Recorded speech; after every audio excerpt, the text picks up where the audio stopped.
Hey everybody, hope you're doing great. I'm Brian Jenkins with Circuit Crush, and today we're going to talk about functions in our Arduino tutorial.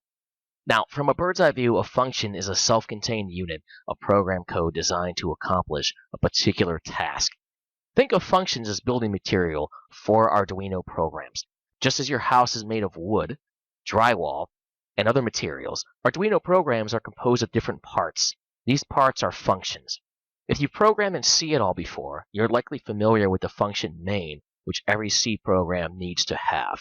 If you programmed Arduino before, you probably know that every Sketch or Arduino program needs to have setup and loop. Since Arduino is based on C, main is there, it's just hidden. Arduino comes prepackaged with many different functions for handling different common tasks. Another cool thing about functions is that you can write your own custom functions to do whatever you want. And we'll talk more about that in another tutorial. So why use functions? Well, first, they save you from repetitious, boring programming. If you have to do a certain task several times in a program, you only need to write an appropriate function once. The program can then use that function wherever it needs to, or you can use the same function in different programs. Experience has shown that the best way to develop and maintain a large program is to construct it from smaller pieces. Each of these pieces is more manageable than the original large program, and these pieces are functions. Using functions is a good idea because it makes a program more modular, hence easier to read and easier to change or fix. Programmers can write functions to define specific tasks. Not only can these tasks find use in multiple places in the program, they can also find use in completely different programs altogether. This cuts down on repetitive work and duplicating the same code over and over again for different programs. For example, if you want to display something on the screen, you would use the serial.print function. And remember that the name before the dot is a library, and the actual function comes after. Now sure, you could write a bunch of code from scratch to print some characters on your screen, but why reinvent the wheel, at least in this case? This has already been done and can be a huge time saver. Instead of writing a bunch of lines of code to handle the low-level operations of writing a character to the screen, you can just call or invoke the function that does this. Way easier. Now let's dissect an example function, serial.print, and talk about the different parts. We're going to use the following code snippet, which I'm going to type here right in front of you, and focus on the function. So let's start this with serial.begin here in setup, and then let's jump over to loop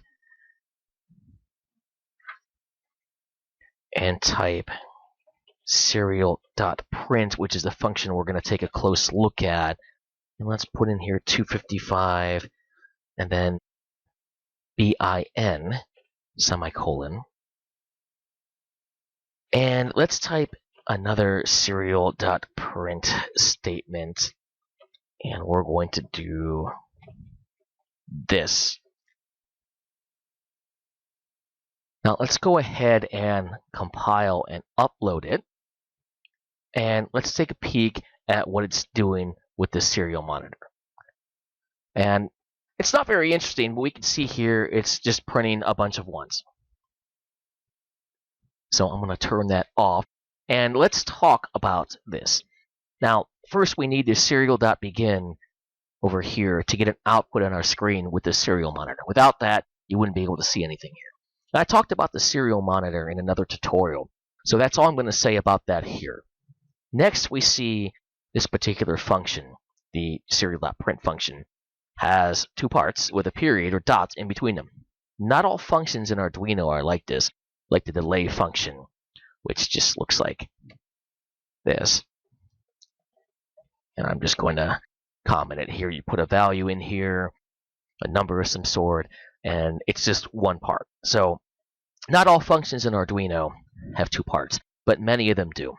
For the ones that do, the general format is a library name,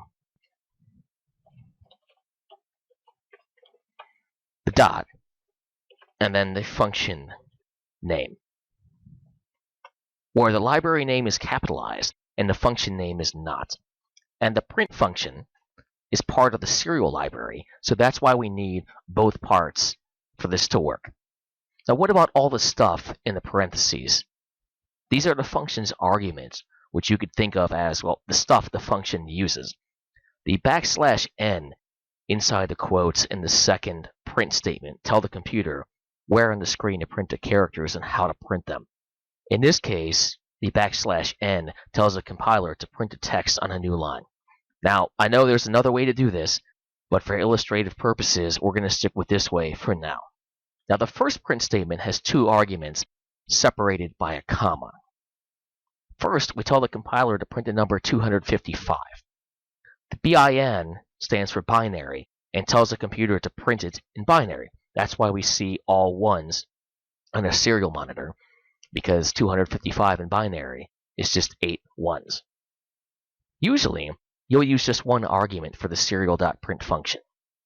The point I wanted to illustrate here is that some functions can take more than one argument, while others, like loop and setup, take none. Some functions return a value. And what do we mean by return? Well, sometimes a function will take some stuff, get a result, and then return that result to the main program or the function that called that function. So let's use this fictitious function here that adds two numbers as an example.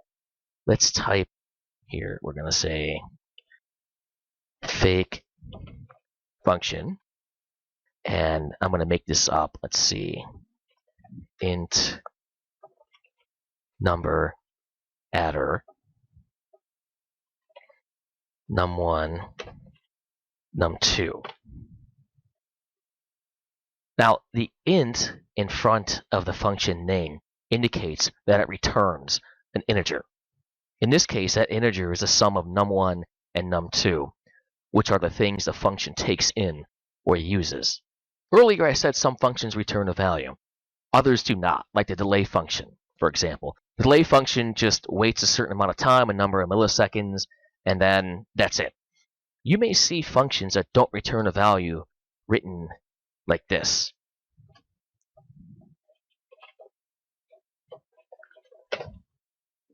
Now, I'm not the best typist here, so bear with me. Function that does not return a value.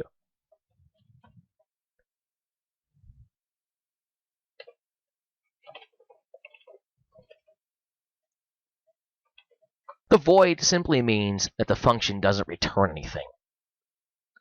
Other functions return nothing and take no arguments. And you may see these written like this. And I'm just going to copy, paste, and then in the parentheses, you'll see void again.